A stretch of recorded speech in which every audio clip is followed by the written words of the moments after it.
first impression ko kay ate, kalog, very, Uy, huwag mo na very yung plastic, kalog. Day. Oo, kasi ano nakita Hindi pa siya nagsalita. Yung hindi pa nagsalita. Ba't parang gusto mo may sabihin siyang masakit?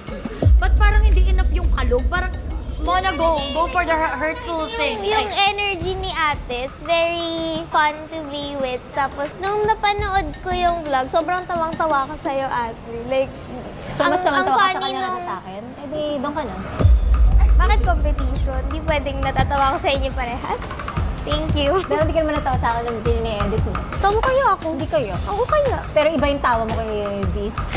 Ate, nakakatawa siya. Nagsisilos ka ba sa tawa ko, ate? Uy, ano ka ba naman, sister? Kasi yung mukha nating parehas, mas mukha naman ako nakakatawa talaga. Huwag mo nang pangarapan magmukhang nakakatawa. Kasi kapag nakita ka, alam mo kung anong mararamdaman? Oo. Mali. Ay, joke lang. Sorry. Hindi, hot ka kasi. Ang sexy mo. That's so wrong. Ay, nagjo-joke lang ako. That's not a nice Kasi di joke. ba pag ganun yung ano, hot, sexy, ito naman, mas okay na yun kaysa nakakatawa pag nakita. Uy, cut nyo yan ah. Nagiging wholesome na ako. Ayoko na ng ganyan. Kasi mamaya, lumabas siya sa edit, di ba? Tsaka for me, hindi naman magpapa-approve si B ng video bago mag-upload. Uy, nagpapa-approve ako ng... We, ako ang nagpa-approve sa'yo nung kay Doc Bello eh. Sabi ko, may gusto ka ba ipatanggal? Tapos ang dami mong pinatanggal. Kahit naman sa akin, i-delete mo. Hindi na yan pwedeng i-delete, sis. Pag tinap mo talaga yan, ipopost talaga kita. Hindi ko talaga intensyon. Akala ko lang hot, sexy, gano'n. Oh, saan yung doon?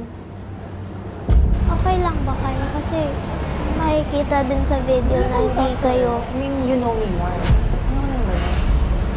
Sabi mo nila.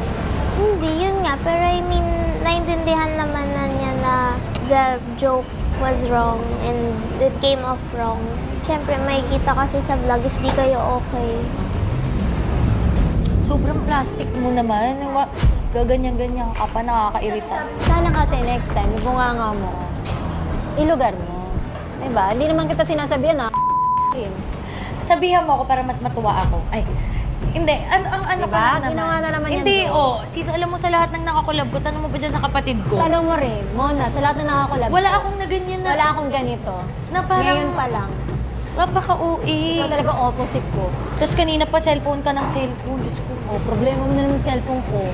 Hindi, Ate B, ganito na lang. I-accept mo na lang na mali rin talaga. Parang, Mali ko nga talaga. Ikakat ko na nga lang. O, edi tapos, move on. Okay. Para hindi na lumala. Tanong mo yung boss. Bakit hindi ako tanungin mo kung ako yung komportable? Bakit si iba na tinanong mo? Ako tanong mo, okay ka pa ba?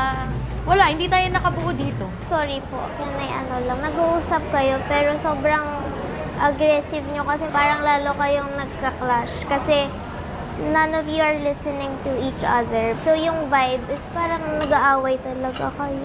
Kasi hindi naman ako magpapaka-plastic dito para lang happy-happy. Pero also kasi if di kayo okay sa isa't isa, I don't Thank you for watching. Please like, share, and subscribe for next part.